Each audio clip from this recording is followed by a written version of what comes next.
Mga kababayan, ugaliin pa rin maging updated at alerto sa lagay ng panahon. Ito'y dahil sa mga biglaang pag-ulan lalo na sa tanghali hanggang sa gabi. Kaya naman alamin natin ang update sa lagay ng panahon mula kay Pag-asa Weather Specialist Veronica Torres.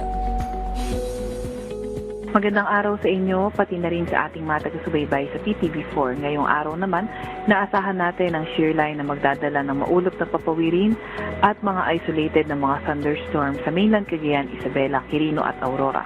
Amihan o northeast monsoon magdadala ng cloudy skies with rain sa Cordillera Administrative Region at nalalabing bahagi ng Cagayan Valley.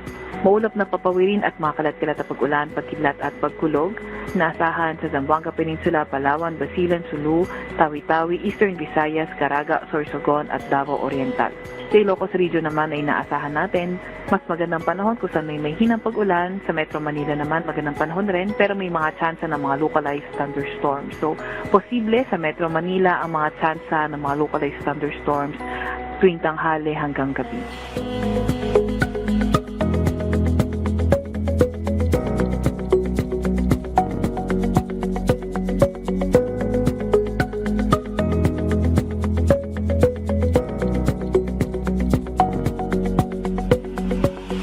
Meron din naman tayong nakataas na gale warning sa eastern seaboard ng northern Luzon kaya kung maaari ay huwag muna pumalaot sa lugar na iyan dahil magiging maalon hanggang sa napakaalon ng karagatan.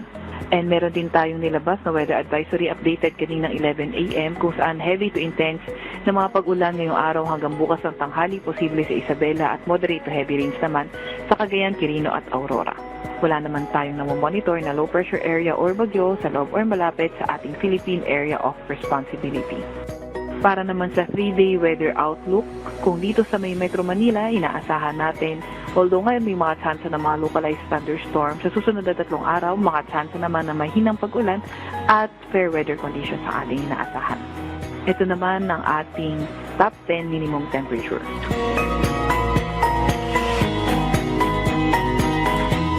Ito naman ang update sa ating mga dam.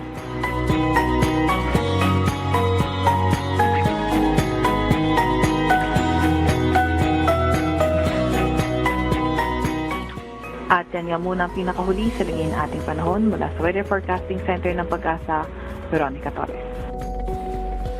Maraming salamat Pag-asa Weather Specialist Veronica Torres.